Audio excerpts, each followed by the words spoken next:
नमस्कार. गोदाई किचनमध्ये सगळ्यांचं खूप खूप स्वागत. तर आज आपण कारळ्याची चटणी कशी करायची ते बघूया. कारळं म्हणजे खुरसणी. आता आमच्याकडे सांगली सोलापूर भागाकडे याला कारळं म्हणतात. हे खुरसणी म्हणतात याला. इकडे काही लोक याला खुरसणी म्हणतात, आमच्याकडे याला कारळं म्हणतात. आता ही चटणी कशी करायची ते बघूया. अगदी खमंग होते, मोजक्या साहित्यात होते, शिवाय अगदी चवीला मस्त अशी लागते. ताटात नेहमी आपल्या काही ना काही लागतं. तर त्यासाठी इथे मी कारळ घेतलं आहे बघा. हे खुरसणी घेतले, अशा प्रकारे हे दिसतं, बघू शकता तुम्ही मस्त असं. आता हे घ्यायचं कसं, तर हे तोंडात टाकून थोडंसं बघितलं की तुम्हाला जर आतून पोकळ असेल तर ते कचकचीत लागतं, आणि जर आतून भरलेलं असेल तर छान अशी चव येते. असं बघून घ्यायचं. तर इथे मी 100 ग्राम घेतलेलं आहे, आणि त्यासाठी मिरच्या घेतल्यात. आता मिरच्या तुमच्या गरजेनुसार कमी जास्त घ्या. अगदी 20 मिरच्या मी घेतल्यात, आणि ह्या तिखट मिरच्या आहेत, लाल आणि तिखट आहेत. तर तुम्ही कमी तिखटवाल्या असतात त्या शंकेश्वर मिरच्या असतात त्या वापरल्या तरी चालतील. ह्या साध्या गावरान मिरच्या आहेत.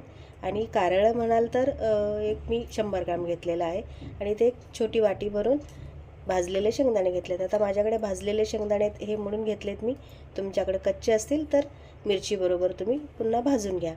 तर अशा प्रकारे हे एवढं आपल्याला 3च साहित्य लागणार आहे, आणि मीठ लागणार आहे. तर सगळ्यात आपण काय करायचं, हे खुरसणी आहे ते छान भाजून घ्यायची आहे. कढई थोडीशी गरम झाली की गॅस एकदम मंद करायचा, आणि बंद गॅसवर हे छान भाजून घ्यायचं.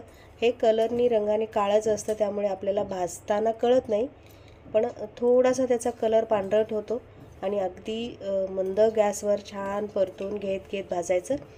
हे अगदी छान गरम झालं सगळं की एकदम चरचरीत असा आवाज येतो.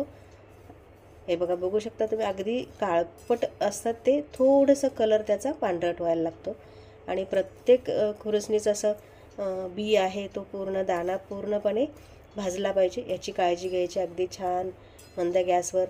जर वाटलं तुम्हाला जास्तच गॅस मोठा आहे तर गॅस बंद करा, थोडा वेळ परतून घ्या, आणि पुन्हा एकदा भाजून घ्या.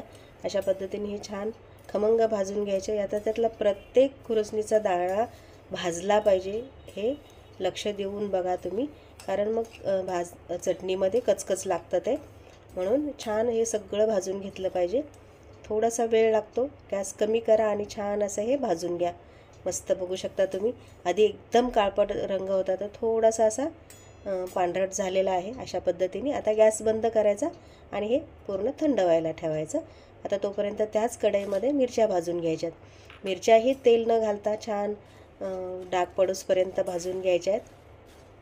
हे बघा, अशा पद्धतीने हे छान मिरच्या भाजून घ्यायच्या. याचं प्रमाण तुम्हाला सांगते. मिरच्या एक 15 ते 20 मिरच्या आहेत. शेंगदाणे एक 50 ग्राम शेंगदाणे, आणि 100 ग्राम खुरसणी आहे. कारळ आहे 100 ग्राम, अशा पद्धतीने. किंवा 1 वाटी कारळ आहे, अर्धी वाटी शेंगदाणे आहेत, आणि 15 ते 20 मिरच्या आहेत. आता मिरच्या कशा तुम्ही कमी जास्त करू शकता तिखटानुसार तुमच्या. पण ही मिरची जी ती चटणी असते थोडीशी झणझणीत असली की छान लागते. हे बघा, मस्त अशा ह्या मिरच्या भाजून घ्यायच्या. मिरच्याही भाजायला थोडा वेळ लागतो, पूर्णपणे थंड करून घ्यायचं. आता शेंगदाणे मी भाजलेले घेतलेत, त्यामुळे हे भाजत नाही आहे मी. तर आता पूर्णपणे थंड झालं, मिक्सरच्या भांड्यामध्ये घालायचं, आणि अगदी मिक्सर बंद चालू करत त्याला छान वाटून घ्यायचं आहे. तुमच्याकडे खलबत्ता असेल, त्याच्यात कुटता येत असेल तर कुटूनही घेऊ शकता. पण मिरची हे बघा, बघू शकता तुम्ही, छान अशी ही मिरची डाग पडूसपर्यंत परतून घ्यायची. म्हणजे आता मिरच्याच्या बिया आहेत त्या थोड्या तिखट असतात. तुम्हाला जर जास्त तिखट नसेल लागत तर मिरचीच्या बिया काढून टाका, पण मिरचीच्या बीमुळे चव छान येते.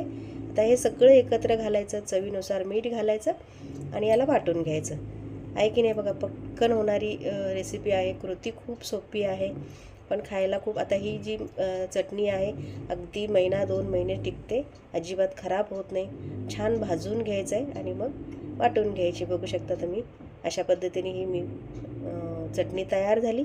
आता ही चटणी खायची कशी, तर तुम्ही चमचाभर शेंगदाण्याचं तेल किंवा करडईचं तेल तुमच्याकडे असेल तर ते थोडंसं घालायचं, आणि भाकरीबरोबर खूप छान लागते. एकदा नक्की करून बघा. रेसिपी आवडली असेल तर लाईक करा, शेअर करा, चॅनलला सबस्क्राईब करा, आणि बेल आयकॉनवर क्लिक करा. आपण पुन्हा भेटूया नवीन एका रेसिपीमध्ये. तोपर्यंत नमस्कार.